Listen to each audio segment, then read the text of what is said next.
Good morning. I'm just about to head out. I'm going to a cafe to do some reading and probably some journaling and some sketching as well. Just finished getting ready. I couldn't decide what to wear, so I think this is what it is. It seems kind of warm out, but also not.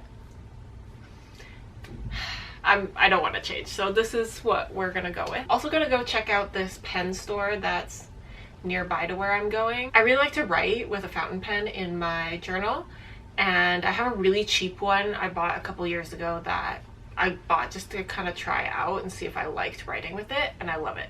So I'm on the hunt for maybe getting myself a new one. So I'm gonna go to the pen shop and take a look at what they've got, maybe feel some in person, and also maybe check out some bookstores as well while I'm there. In my last vlog, I didn't do a great job of updating you on what I was reading, so I'm going to do that now. Let me grab my book. It's actually kind of perfect because I still needed to pack my bag anyway. Sketchbook, journal, these are my trusty pencils, and then I need to find my wallet. So last week I was reading House of Psychotic Women, and I was also reading Hex. I didn't finish either one. I know I was gushing about House of Psychotic Women. It had a great list of movies to watch, and it was fairly interesting, but I think I wanted more of a film critic-esque analysis of the movies. Kind of more like of a historical analysis and of the directors and the actresses and that kind of thing. The book is more focused on the author's life and more so like the traumatic elements of their life, and it was fine, but I just found myself less interested in the discussion of film than I thought I would be, which is a little disappointing, but I did get a good list of movies to watch from it, so I'm not mad about that. And then Hex, I really couldn't get into it. And then my hold at the library for Summer Sons came in, and I've been waiting for this, so I kind of put Hex on the back burner, and when I started reading this, I realized I wasn't really enjoying the writing style of Hex. It is a translated work, so I'm not sure if that played into it. I think it's like a Norwegian writer who initially wrote Hex. It was interesting enough, but I think, yeah, it was the way it was written. I wasn't getting hooked. It had a lot of tropes. It had a lot of like elements that I've seen in other movies and stuff that didn't feel fresh or interesting to me. Particularly, there's this whole part about like making bets on what was going to happen to some people in the town, and they're like in a control room watching people via like CCTV footage, and that felt so Cabin in the Woods that I like was so out of it. I don't know if this book came first. I think they came out around the same time, but I was not interested basically. And as you can see, I have a lot of books. I have a lot of books on my library list. I am no longer reading books that I'm not super into. There's just no point. It's a waste of my time. So anyway, I'm almost done Summer Sons. I think I'm on page 273. I've got less than 100 pages left, so I think I'm gonna finish this today. I was listening to the audiobook on my walk earlier. I think I'll save more of my thoughts for when I'm finished, because I kind of want to see where the story's going before I make my final analysis. I will say the writing in this is beautiful. This is a story about these two men who grew up together as boys. One of them, his parents had passed away, so they'd basically become brothers when the other's family adopted him. And they were supposed to go to college together in Tennessee, but something happened. The one friend, Eddie, became more and more distant, and then eventually, I don't know if I can say that on YouTube. And so the story starts after he has passed away, and we follow Andrew, who is trying to figure out what happened to his friend, because he is certain there was more at play than depression. He's certain that his friend did not take himself out. I know that's a horrible way to put it. I don't know how I can put it on YouTube. And so we learn that these two men were like haunted by ghosts. They also clearly were in love with each other, but were just friends and always kind of avoided their feelings. The book is quite sad, but I am hooked. I do think that some of the pacing is a little slow and we could have like sped up quite a lot, but I am also enjoying spending time with these characters because basically he goes to Tennessee to figure out what happened to Eddie and kind of has to meet this new cast of characters that were all Eddie's friends that he never got to meet before he passed. And their relationships are all quite interesting. They're very like dynamic characters, dynamic people. There's a lot of like longing and pain, and I am enjoying this like sweaty American Gothic swampy ghost ridden feeling it has. I just do have some criticisms mostly about the pacing, but I'll talk about it more later. But for now I'm gonna go out. I think I'm gonna listen to the audiobook on the bus and then read this at the cafe.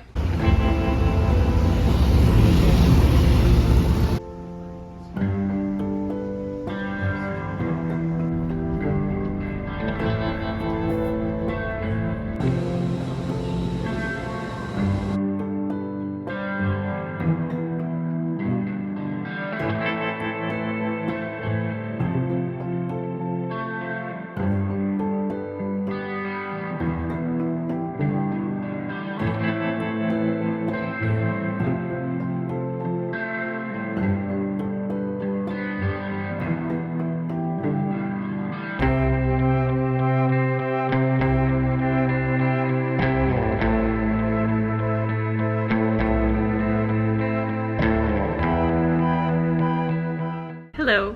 So I have finally finished Summer Sons. I ended up finishing it on audio. When I went to the cafe earlier, I just couldn't focus. So I wrote in my journal for a while instead of reading a lot, and then I finished this when I got home. I can't say I recommend this one. This was disappointing. It had such a promising beginning. I was very hooked. It has very flowery language description. It feels very artistic, which I did like initially, but it ended up kind of becoming annoying. As someone who has taken creative writing at a university level, there's just too much description of people's actions. Like, it'll be like, he leaned up against the sink and then the other guy moved his foot over and then he put his hands here and then he moved his, and it just took away from the story and felt like, what are we doing here? Anyway, yeah, this ended up being more of a mystery book than a straight up horror. There were some like gruesome parts and some ghost haunting things that I initially enjoyed. Yeah, the mystery wasn't very good. It was like the whole time I was like, there's no way that it's gonna be this person. That would be so obvious. But that is what it was. So I'm like, literally the mystery could have been solved in 5 seconds if you opened your eyes. So that's a disappointing read for me, so I'm glad I took it out from the library instead of purchasing it. But I'm glad I read it. I was always curious. I had heard about this like quite a few years ago. Kept thinking about getting it and I never bought it. So I'm glad I didn't. I don't know. I have to think about what I would rate it. Maybe 2.5 stars, unfortunately. When I was out earlier, I don't think I'm gonna read this next because I have 2 other library books I need to get to before I need to return them. In that bookstore that I went to, McLeod's, I think is what it was called. I'd never been in there, but it's like a really cool used bookstore. I didn't film a lot because there was a lot of people in there and it was a little overwhelming.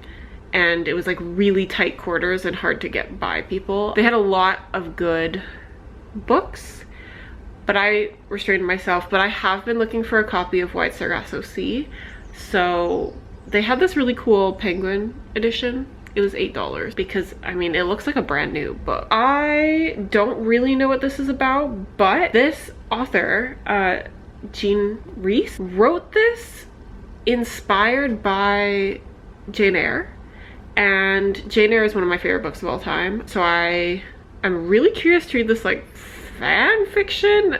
I'm assuming it's not really fan fiction. It's like inspired. I think it's inspired by, from what I've heard, it's inspired by one of the characters from Jane Eyre. I'm assuming it might be inspired by the mother of, what is her name? I can't remember her name. The little girl that Jane has to be a governess for. I'm assuming it has to do with her backstory. We'll see, but I don't think I'm gonna read this right now. This will be good for the summer though. Instead, I want to finish or get to one of my library books. So I have The Wall by Marlene Hoshofer? Why did I think her name was Hofstetter? I've been on the wait list for this for I think maybe 8 weeks. So I need to read this before I have to return it. I'll probably talk about this more maybe tomorrow once I start it. I also have Lost in the Garden by Adam S. Leslie. I was just kind of feeling this vibe. I believe this is like a horror or like kind of spooky summer read. It's quite a thick boy. But I recently read The Water Cure by Sophie McIntosh, and I really loved it. It was a great read. And this feels like it has that same kind of sweaty summer vibe. And so I'm interested in getting to this because I would like to do a list of what I would like to term like sweaty summer books. They'll probably be like a little bit leaning on disturbing because the ones I have on the list are just that way. So I want to read this to see if I want to put it on the list or not. But yeah, I'm definitely, I think, gonna pick up The Wall next because I've been reading a lot of horror books back to back. At least I feel like I have. And because I was so disappointed by Summer Suns, I'm gonna read something different. I'll let you know once I get this started.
So it's the next morning. I wanted to talk to you a little bit about The Wall by Marlene Hoshofer. I keep saying this name. I keep in my head as Marlene Hofstetter, but that's not what it is. Marlene Hoshofer. I'm enjoying it so far. I've only read maybe about 20 pages this morning. Just got a little start and then thought I wanted to talk to you a bit about what this is about.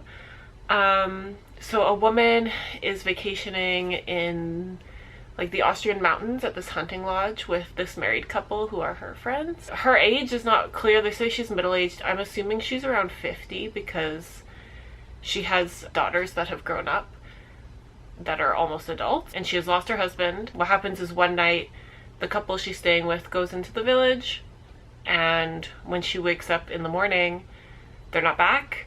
And she walks down the road and realizes there's a great, huge, invisible wall between herself and seemingly the rest of the world. All she has is the couple's dog with her, at least so far. On the back it says she also has a cow and a cat. And so it's supposed to be about loneliness, you know, what happens when you're cut off from society. And so anyway, so far, I'm enjoying it. It's reminding me a lot of I Who Have Never Known Men and Drive Your Plow Over the Bones of the Dead. Just a little bit, I think, because of the setting. It reminds me of Drive Your Plow, and then this like loneliness, thoughts about life kind of reminds me of I Who Have Never Known Men. There's no chapters, it's just kind of her experience, and it's very, I guess, slow, but in a way that I like. I know that's not everyone's favorite. I love an existential novel, so I think I'm going to eat this up, and I'm in such a reading mood today that I'm hoping I can get a lot of this read. It's supposed to be a really nice day. For the most part, I'm gonna stay inside. But there is a matcha place that I keep seeing on TikTok that I really love. And so I'm considering going there and trying it out. I also would really like to get a pizza for dinner much later today and like go and eat it in the park and read my book. That just sounds so lovely. It's supposed to be like 21 degrees later, like around 4 or something, so excited for that. I've been like really slacking on reading so far this year. In the summer I usually read more because I like to slow down a little. I like to be outside more and like just sit and read my book. But my mind has been like all over the place lately and I've been having trouble like focusing. So I'd really like to just try a little harder to get off my phone and be reading, because I have been scrolling a lot and I hate doing that. So yeah, hopefully we can get more reading done because I have a lot of books.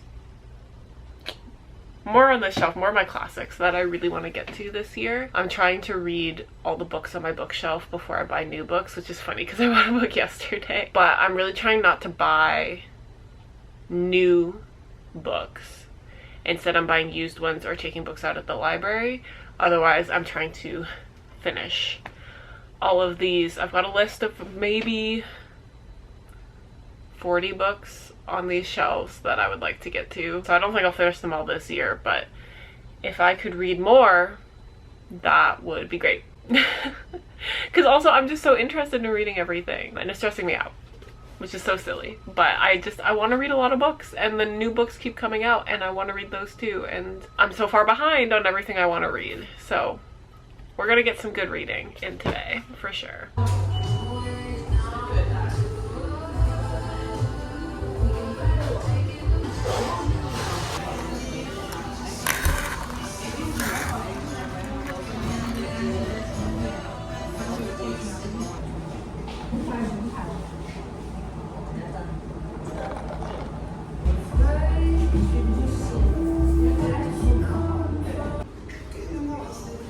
This is so good, guys.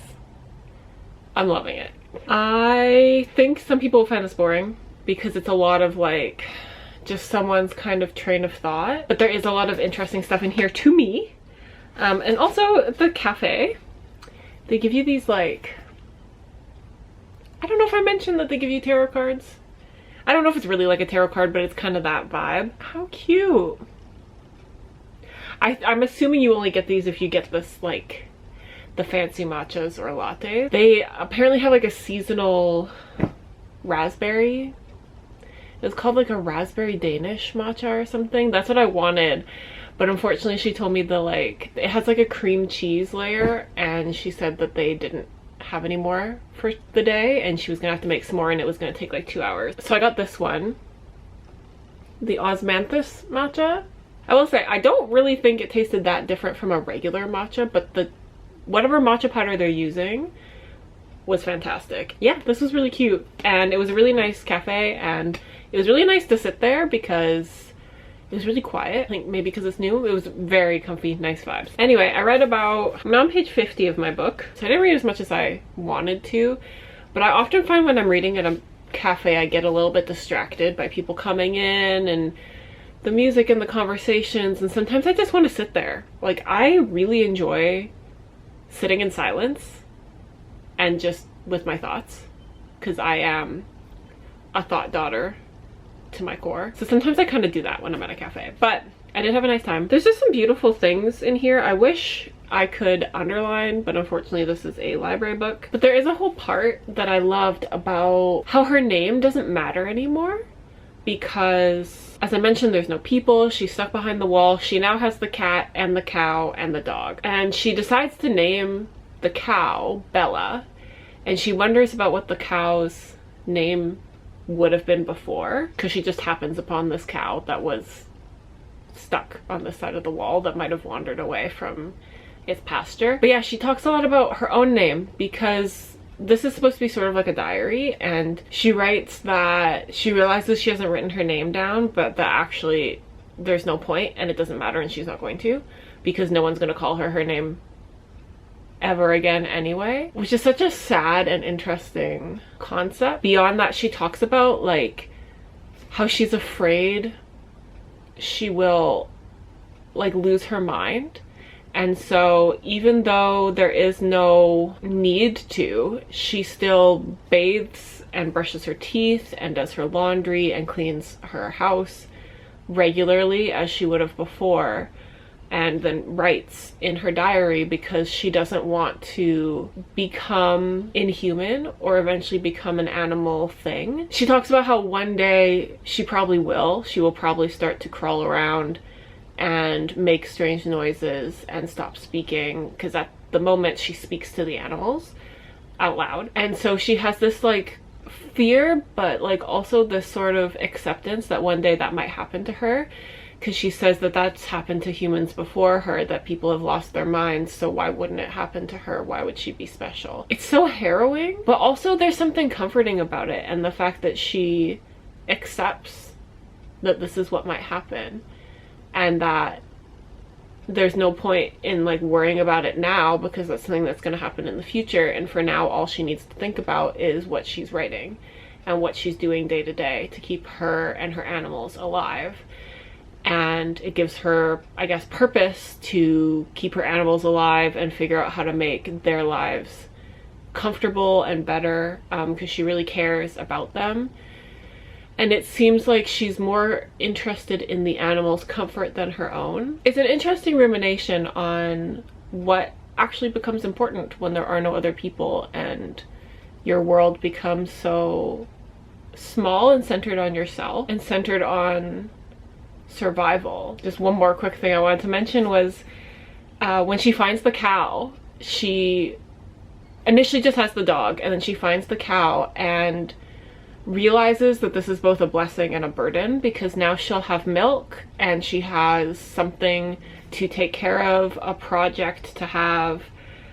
She cares about Bella the cow being comfortable, like updating Bella's living space, making sure she has food. She also wonders if Bella might potentially be pregnant and have a calf in the future, but she doesn't really know enough to know how to figure that out. But it's also a burden now to have Bella, because now she has responsibility, whereas before it was just her and the dog. She thought maybe she could venture out and explore, and now she can't because she wants to make sure that she's always coming back in time for Bella and doesn't want Bella to be alone. Yeah, so I just found that quite interesting, and so I'm really liking the book. So I think for now it's a beautiful day, but I don't feel like going out. I kind of just want to do some sketching, some little things. I thought about watching a movie, but I think I'm just gonna listen to like some YouTube slop while I do it, because that just sounds lovely. I wanted to show you what I've been working on. I also have a piece I realized I haven't posted on Instagram yet. Did I finish this last week? I can't remember. It's a little, well, it was a couple images I was inspired by. So it's sort of a church, sort of a house. I wanted to do this graveyard sitch. I really like this. I'm happy with how it turned out. But as you can see, I like to do these kind of more detailed black and white pieces, but sometimes they become tedious when they're huge because they take forever to do all the little lines. So I'm working on this like castle piece. It'll be black in the background, and I think I want to do some sort of border, like a medieval manuscript style, but so far I've only got this because I'm a little lazy. I haven't inked down here either because I'm doing some trees down here. I'm a little confused by how I want to do them. Yeah, I think I was saying in my last video that when I do the line art for anything, I like hate it, and I only like it once it starts to get near completion. And so right now this is taking me too long. I've only worked on it a little bit at a time. I did a craft night with my friend earlier this week, and I did get quite a bit done while she was here, and then I haven't really picked it up since. But for now, I'm gonna work on my little sketchbook. I posted a reel of a couple of these pieces the other day. I really like this ghost. I'm really considering, so I really want to get some tattoos this summer. That's like always been a goal of mine, and I have so many ideas of what I want. And then I saw someone with like a ghost tattoo like on their arm. It was down here, but I think I don't know. I've always been a big ghost person. It's my favorite of the horror variety. I'm considering a ghost tattoo maybe, but I decided to draw it because I was inspired. Anyway, I started on this little street lantern sitch, so I think I'm gonna work on this a little bit.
So I just started watching Off Campus because everyone's been talking about it. Why did no one tell me it was filmed in Vancouver? How did I not know this? I just kind of started it because I've heard everyone talking about it.